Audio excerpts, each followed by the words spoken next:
आप सभी लोगों का आज के इस वीडियो में हम एसएससी जीडी का प्रैक्टिस सेट डिस्कस करने वाले हैं।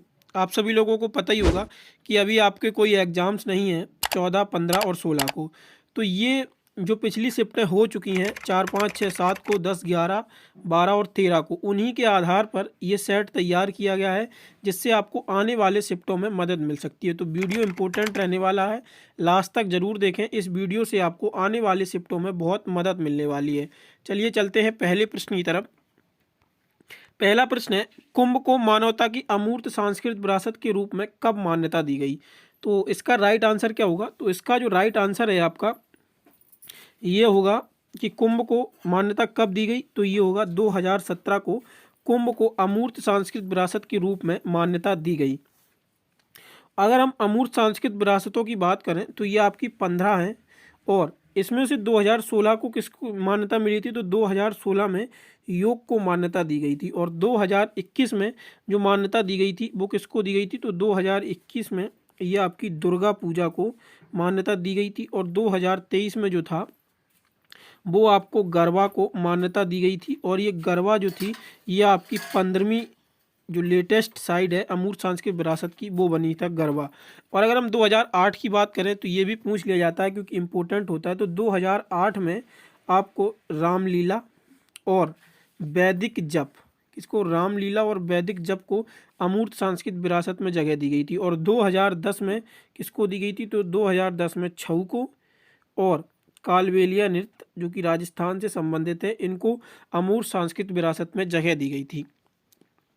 आप सभी लोगों को एक चीज़ और बता दें कि ये जो पीडीएफ होती है हम टेलीग्राम पे प्रोवाइड करा देते हैं आपको डेली। टेलीग्राम का लिंक आप लोगों को डिस्क्रिप्शन में दिया गया है, तो वहाँ से आप लोग पीडीएफ डाउनलोड कर सकते हैं। और अगर आप लोग इन प्रश्नों का एक्सपेक्टेड जो जीके जीएस के क्वेश्चन बन सकते हैं उनका एमसीक्यू फॉर्मेट में टेस्ट देना चाहते हैं विद डिटेल्ड सॉल्यूशन और रैंकिंग के साथ, तो आपको ऐप का लिंक भी दिया गया है। आप लोग ऐप पे रजिस्टर करके वहाँ पे टेस्ट दे सकते हैं फ्री ऑफ कॉस्ट।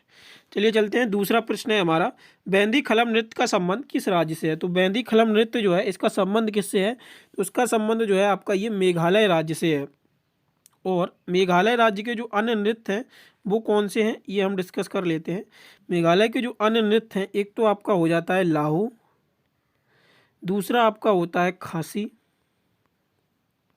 और तीसरा जो होता है वो कौन सा होता है? तीसरा नृत्य जो है वो है आपका नोंगक्रोम।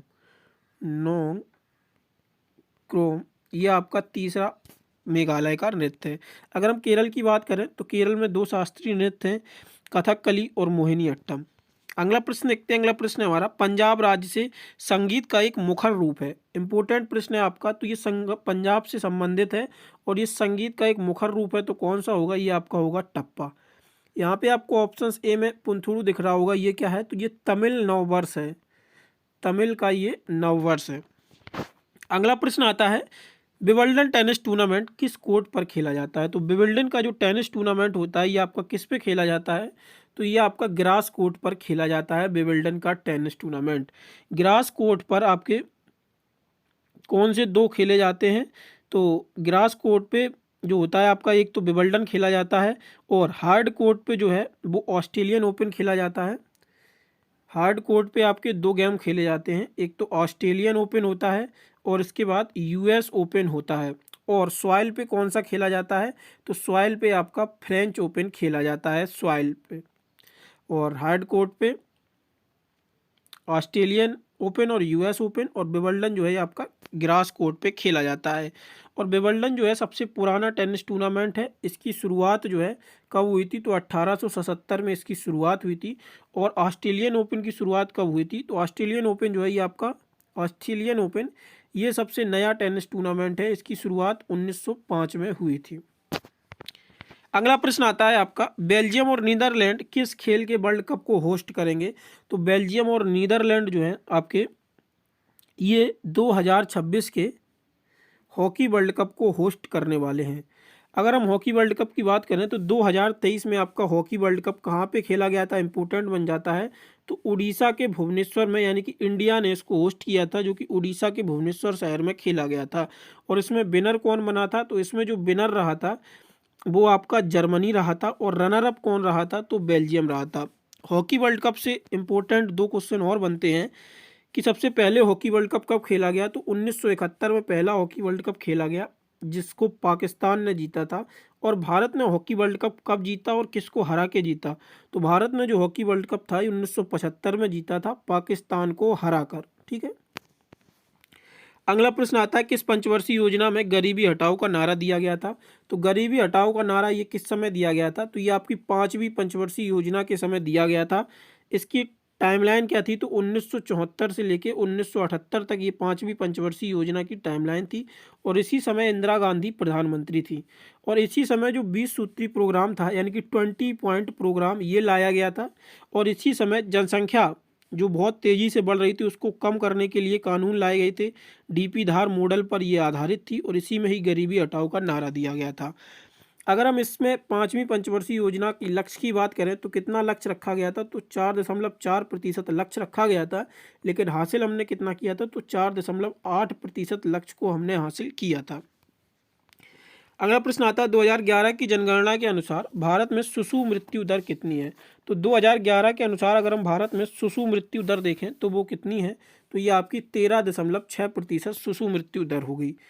अगला प्रश्न आता है राज्यसभा का गठन कब किया गया था, तो राज्यसभा का जो गठन हुआ था वो ये कब हुआ था, तो 3 अप्रैल 1952 को राज्यसभा का गठन हुआ था। और 17 अप्रैल 1952 को किसका गठन हुआ था, तो ये आपका लोकसभा का गठन हुआ था। अगला प्रश्न आता है राष्ट्रीय खेल दिवस देश के जन्म दिवस पर मनाया जाता है, तो मेजर ध्यानचंद के जन्म दिवस पर राष्ट्रीय खेल दिवस मनाया जाता है। और मेजर ध्यानचंद की बात करें तो मेजर ध्यानचंद जो है ये आपके किससे संबंधित हैं, हॉकी से ये संबंधित है। इनका जन्म कहाँ पे हुआ था, तो प्रयागराज में इनका जन्म हुआ था। और मेजर ध्यानचंद की बुक कौन सी है, तो गोल इनके द्वारा पुस्तक लिखी गई थी। आप सभी लोगों से रिक्वेस्ट है कि आप लोग चैनल को सब्सक्राइब नहीं कर रहे हैं, अगर आप लोगों की हेल्प होती है तो आप लोग चैनल को सब्सक्राइब और अपने दोस्तों के साथ शेयर जरूर किया करें। नेक्स्ट प्रश्न है आपका भारत की 2011 की जनगणना के अनुसार पुरुष साक्षरता दर कितनी थी, तो भारत की 2010 की जनगणना के अनुसार पुरुष साक्षरता दर कितनी थी, तो इसका राइट आंसर होगा 82.14%। अगर वहीं हम महिला साक्षरता दर की बात करें तो वो कितनी थी, तो 65.46% ये महिला साक्षरता दर थी। और अगर ओवरऑल इंडिया की साक्षरता दर की बात करें तो 74.04% जो है ये इंडिया की साक्षरता दर थी। अगला प्रश्न आता है भारतीय संविधान में कुल कितनी महिलाएं थी, तो भारतीय संविधान में जो महिलाएं थी ये आपकी 15 महिलाएं थी। महिलाओं से कुछ महत्वपूर्ण प्रश्न बन जाते हैं, जैसे जो नाम कुछ ही महत्वपूर्ण होते हैं, सभी के सभी 15 के नहीं पूछे जाते हैं। तो इन 15 महिलाओं में जो संविधान सभा में दक्षिण भारत की एकमात्र महिला थी वो कौन थी, तो अम्मू स्वामीनाथन। कौन, अम्मू स्वामीनाथन ये दक्षिण भारत की एकमात्र महिला थी। और इसी में आपको याद रखना है विजय लक्ष्मी पंडित, सुचेता कृपलानी, सरोजनी नायडू और राजकुमारी अमृत कौर ये भी संविधान सभा में महिलाओं की लिस्ट में शामिल थी। ये कभी पूछ लिया जाता है कि विजय लक्ष्मी मतलब कि इनमें से कौन सी महिला भारतीय संविधान में शामिल है या संविधान सभा में शामिल थी या नहीं थी, तो ये महत्वपूर्ण नाम होते हैं, तो ये आपको याद रखना है। अगला प्रश्न आता है राष्ट्रपति पर महाभियोग की प्रक्रिया को भारतीय संविधान में किस देश से लाया गया, तो ये आपका अमेरिका से राष्ट्रपति पर महाभियोग की प्रक्रिया को लाया गया है। आर्टिकल 61 होता है ये आपको याद रखना है। और इसके बाद अगर हम बात करें तो आयरलैंड से हमने क्या लाया, तो आयरलैंड से हम डीपीएसपी लेके आए। जापान से, ब्रिटेन से हमने क्या लिया, तो ब्रिटेन से हमने सिटीजनशिप ली। क्या लिया ब्रिटेन से, तो ब्रिटेन से हमने सिटीजनशिप लिया, पार्लियामेंट्री सिस्टम लिया। और साउथ अफ्रीका से हमने क्या लिया, तो साउथ अफ्रीका से जो संविधान संशोधन है, क्या साउथ अफ्रीका से हमने क्या लिया, संविधान में जो संशोधन होता है वो लिया, आर्टिकल 360 में है जो। अगला प्रश्न आता है आपका शास्त्रीय नृत्य शैली को कब शास्त्रीय नृत्य का दर्जा दिया गया, जो सत्रिया नृत्य शैली है, सत्रिया नृत्य शैली को कब शास्त्रीय नृत्य का दर्जा दिया गया, तो 2000 में इसको दर्जा दिया गया शास्त्रीय नृत्य का। और ये असम का शास्त्रीय नृत्य है। इसके प्रतिपादक कौन है, तो श्रीमन शंकर देव इसके प्रतिपादक थे इस सत्रिया नृत्य के। अगर हम असम के कुछ महत्वपूर्ण नृत्यों की बात करें तो असम से जो संबंधित एक तो बिहू हो जाता है, आपका बिहू होता है, बगरुम्बा होता है और देवधानी होता है। अगला प्रश्न आता है रतौंधी किस विटामिन की कमी के कारण होता है, तो रतौंधी जो होता है आपका विटामिन ए की कमी के कारण होता है। और विटामिन सी की कमी से क्या होता है, तो स्कर्वी जो होता है विटामिन सी की कमी से होता है। और विटामिन डी की कमी से क्या होता है, तो विटामिन डी की कमी से जो होता है वो आपका रिकेट्स होता है। अगला प्रश्न आता है गुरु शिखर चोटी किस राज्य में स्थित है? तो गुरु शिखर चोटी जो स्थित है आपकी, इसका राइट आंसर होगा राजस्थान। अगर हम तमिलनाडु की बात करें तो तमिलनाडु में दोदा बेटा, क्या है, दोदा बेटा चोटी स्थित है। और नागालैंड में तो सारामती। और मध्य प्रदेश की बात करें तो मध्य प्रदेश में क्या है, धूपगढ़। ये आपको याद रखना है, इंपॉर्टेंट है। अगला प्रश्न आता है गोपद ब्राह्मण का संबंध किस वेद से है? तो गोपद ब्राह्मण का संबंध जो है आपका, ये किससे आता है? तो इसका राइट आंसर क्या होगा? तो इसका राइट आंसर होगा अथर्ववेद। अगर हम ऋग्वेद के ब्राह्मणों की बात करें तो ये ऐत्रेय होते हैं। क्या होते हैं? ऐत्रेय ब्राह्मण होते हैं ऋग्वेद। और ऋग्वेद जो है सबसे पुराना वेद है। और सबसे नया वेद कौन सा होता है? तो वो अथर्ववेद सबसे नया वेद होता है। अगला आता है योग दर्शन के प्रतिपादक कौन थे? तो योग दर्शन के जो प्रतिपादक थे वो आपके पतंजलि थे। और जैमिनी ने कौन सा सिद्धांत दिया था? तो पूर्व मीमांसा। क्या पूर्व मीमांसा का सिद्धांत दिया था जैमिनी ने। अगर हम कपिल की बात करें तो कपिल ने संख्या दर्शन दिया था। क्या संख्या दर्शन जो है ये कपिल के द्वारा सिद्धांत दिया गया था। गौतम बुद्ध ने प्रथम उपदेश कहाँ पर दिया था? तो गौतम बुद्ध ने जो प्रथम उपदेश दिया था ये आपका कहाँ पे दिया था? तो ये जो है आपका गया में प्रथम उपदेश दिया गया था गौतम बुद्ध के द्वारा।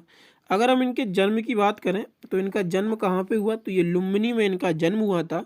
और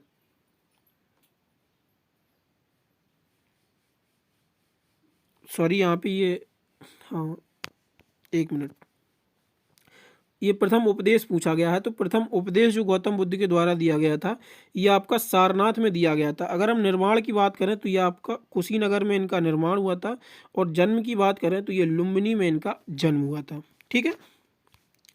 अगला आता है ट्रेन टू पाकिस्तान किसके द्वारा लिखी गई पुस्तक है? तो ट्रेन टू पाकिस्तान खुशवंत सिंह के द्वारा पुस्तक लिखी गई है। और खुशवंत सिंह की एक और पुस्तक है truth love and a little malice और द सनसेट क्लब। ये खुशवंत सिंह की पुस्तक है।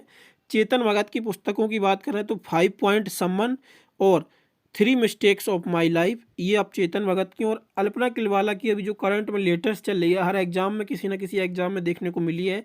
CGL में भी पूछी गई थी और CHSL में भी पूछी गई। तो अल्पना किलवाला की कौन सी बुक है? Flying on the RBI ball. ये आपको याद रखना है। अगला प्रश्न और लास्ट प्रश्न आता है मैलिक अम्ल किस में पाया जाता है? तो इसका आंसर आप लोगों को हमें कमेंट बॉक्स में बताना है कि मैलिक अम्ल किस में पाया जाता है। बाकी हम आपको बता दें जो टार्ट्रिक अम्ल होता है ये आपका खट्टे फलों में पाया जाता है। और चींटी में क्या पाया जाता है? तो चींटी में फॉर्मिक अम्ल पाया जाता है। और ग्रास में कौन सा अम्ल होता है?